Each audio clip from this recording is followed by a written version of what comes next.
Pensa bem, ele tá em todo lugar. No café que a gente toma, no celular que não sai da nossa mão, no caminho para o trabalho, o capitalismo é tipo o sistema operacional do nosso mundo, sabe? Uma força tão onipresente que muitas vezes a gente nem percebe. Mas vamos parar para pensar. O que ele é de verdade? No fundo, no fundo. Não é só sobre dinheiro. É um sistema super complexo de produção, de relações sociais, de poder. Um sistema que não só moldou a história, mas que continua definindo o nosso futuro. E aí que a coisa fica interessante, né? O grande paradoxo. De um lado, o capitalismo é um motor de inovação e crescimento que, nossa, nunca se viu nada igual, capaz de gerar uma riqueza absurda. Do outro, ele cria umas desigualdades gigantescas e parece que vive tropeçando de uma crise na outra. Como é que a gente entende essa dualidade? Para isso, a gente precisa voltar na origem, conhecer os arquitetos da ideia. Ok, então vamos começar essa viagem lá no século XVIII com Adam Smith, que é praticamente o pai da economia moderna. Naquela época, ele não enxergava um sistema de crises, não. Para ele, o capitalismo era uma engrenagem quase perfeita para gerar prosperidade. A grande sacada dos Smiths era a divisão do trabalho. Imagina o exemplo clássico dele, uma fábrica de alfinetes. Se uma pessoa tentasse fazer tudo sozinha, mal faria um alfinete por dia.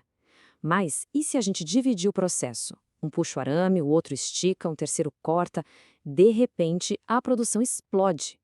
Essa especialização para ele era a verdadeira fonte da riqueza das nações. Tá, mas e o que faz essa engrenagem toda girar? Segundo Smith, não é a bondade das pessoas, é o autointeresse. É como ele diz nessa frase famosa: a gente não espera o jantar da benevolência do açougueiro, mas do interesse que ele tem em vender a carne dele. O padeiro faz pão para ganhar a vida, mas, ao buscar o próprio lucro, ele acaba alimentando todo mundo. E isso leva a gente para a ideia mais famosa dele, a tal da mão invisível. Smith dizia que quando cada pessoa busca o que é melhor para si, uma força invisível acaba guiando o mercado. E essa força organiza tudo de um jeito muito mais eficiente do que qualquer governo conseguiria planejar. O resultado? Harmonia e prosperidade para todo mundo. Só que nem todo mundo via essa harmonia toda. Um século depois, aparece Karl Marx. Ele olhou para essa mesma engrenagem e não viu prosperidade. Ele viu um conflito gigantesco. Onde Smith enxergava indivíduos colaborando pelo mercado, Marx viu uma sociedade rachada em duas classes que viviam em pé de guerra. A burguesia, que são os donos das fábricas, das terras, dos meios de produção, e o proletariado, que só tem a própria força de trabalho para vender. Para Marx, a história do capitalismo não é de harmonia, é de luta de classes. E o motor desse conflito todo é o próprio capital. Marx viu o capital de um jeito bem específico. Não é só dinheiro, é valor que se valoriza. Pensa num capital como um tubarão. Ele precisa estar sempre em movimento, sempre crescendo, senão ele morre. É um processo que não para nunca. Mas ué, de onde vem esse crescimento sem fim? A resposta de Marx é um conceito-chave, a mais-valia. A lógica dele é mais ou menos assim. Um trabalhador recebe um salário que cobre, digamos, 4 horas de trabalho, o suficiente para ele sobreviver. Só que a jornada dele é de 8 horas. E as outras 4 horas? Para onde vai o valor que ele produziu? Esse trabalho extra, não pago, é a mais-valia. É a fonte de todo o lucro do capitalista. Para Marx, é aí que mora a exploração. Então, o pulo do gato no pensamento de Marx é que o capitalismo é por natureza instável. Essa busca maluca por lucro acaba gerando contradições, como, por exemplo, produzir muito mais coisa do que as pessoas conseguem comprar. O resultado?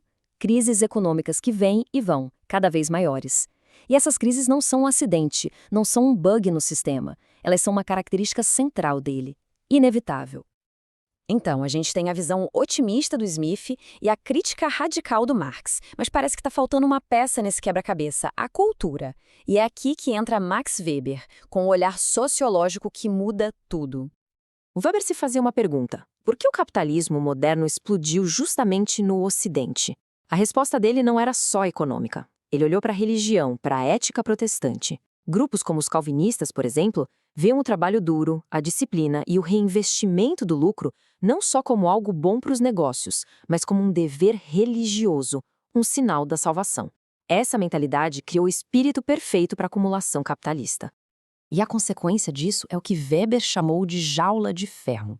O que começou como uma vocação religiosa, uma escolha, tipo um manto leve que se podia tirar, acabou virando um sistema super racional, burocrático, que prende todo mundo.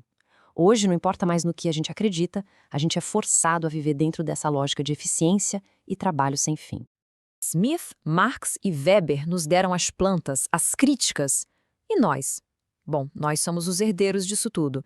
E com a herança vêm os dilemas, que no século XXI ficaram ainda mais complexos. Vamos ver como isso aparece hoje.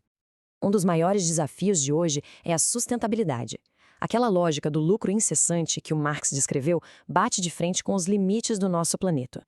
E isso acaba gerando coisas como o greenwashing, sabe? Quando a empresa vende uma imagem de sustentável, mas por trás continua com práticas que prejudicam o meio ambiente, tudo para maximizar o lucro. Outra parte da herança é que a nossa própria vida virou matéria-prima.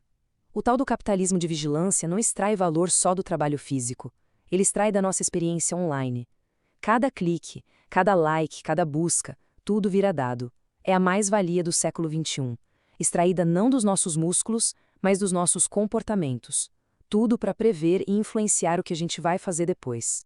E claro, a questão da desigualdade que o Marx já apontava continua super atual.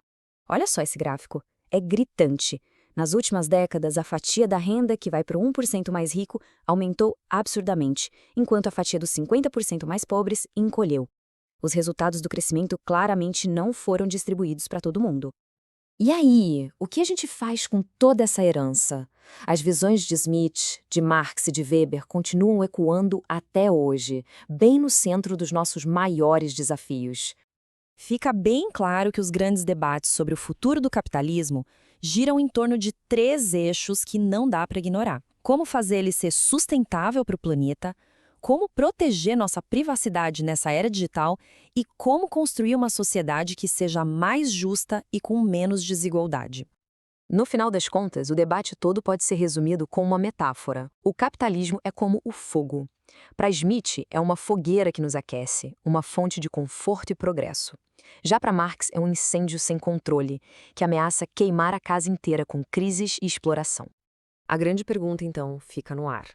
Esse sistema, que já se mostrou incrivelmente capaz de se adaptar ao longo da história, vai conseguir se reinventar de novo para encarar os desafios do nosso tempo? Ou será que as suas contradições, como os críticos previram, vão acabar selando o destino dele? A resposta para isso, bom, ela está sendo escrita agora, por todos nós.